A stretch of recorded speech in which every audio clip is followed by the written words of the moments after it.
Bengal safe Murshidabad জেলায় ফার্নিচারের জগতে এক পরিচিত ও প্রতিষ্ঠিত নাম। 57 বিবি সেন রোড, বহরমপুর, মুর্শিদাবাদ। 1930 সালের 18 এপ্রিল মাস্টারদা সূর্য সেনের নেতৃত্বে সংগঠিত হয়েছিল চট্টগ্রাম যুব বিদ্রোহ। এই দিনটিকে স্মরণ করতে গোড়াবাজার শহীদ সূর্য সেন রোডে অবস্থিত নেপচুন ক্লাবের সদস্যরা একত্রিত হয়েছিলেন তাদের নির্মিত মাস্টারদার মূর্তির পাদদেশে এবং বিদ্রোহের সংবাদ প্রচারের ব্যবস্থা করা হয় এদিন।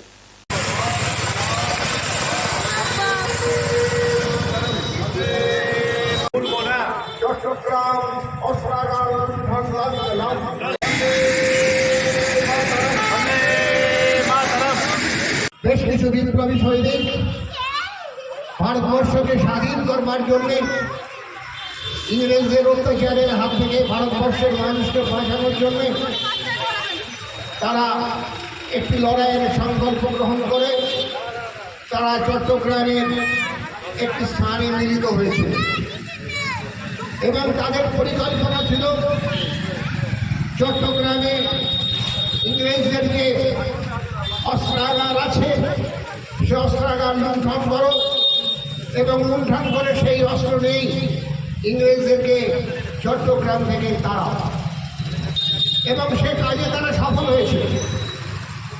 তার রেল সমস্ত জনসংযোগ বিচ্ছিন্ন করে দিয়েছিলেন সেই মহান বিপ্লবীরা সূর্য সেনের নেতৃত্বে, যাতে ইংরেজরা বাইরে থেকে কোনো খবর পেয়ে সেখানে সৈন্যবাহিনী না পাঠাতে পারে বিদ্রোহীদের দমন করবার জন্য, এবং সেই কাজটি সাফল্যের সঙ্গে করে ভারতবর্ষের স্বাধীনতা সংগ্রামের ইতিহাসকে একটা গৌরবোজ্জ্বল ভূমিকার সামনে তারা এনে দিয়েছিলেন।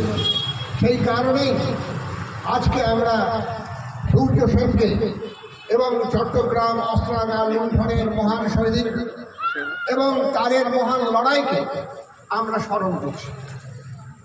বন্দে মাতরম কথাটা আমরা বলছি এই কারণে, যারা স্বাধীনতা সংগ্রামী তারা সশস্ত্রী হন, আবার নিরস্ত্র সংগ্রামী হন না কেন, তারা দেশ ও মাতৃকাকে মা বলে তারা মনে করতেন এবং সেই মাকে তারা শ্রদ্ধা জানানোর জন্য, স্মরণ করবার জন্যই তারা স্বাধীনতা সংগ্রামে ঝাঁপিয়ে।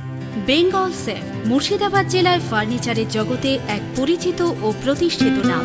মনের ভাবনাগুলো প্রকাশ পেল, ঘর সাজাতে ইচ্ছে হলো, রকমারি আসবাব আছে একসাথে, চলো ঘর সাজাই বেঙ্গল সেফের সাথে, বেঙ্গল সেফের সাথে। বেঙ্গল সেফ 57 বিবি সেন রোড, বহরমপুর, মুর্শিদাবাদ।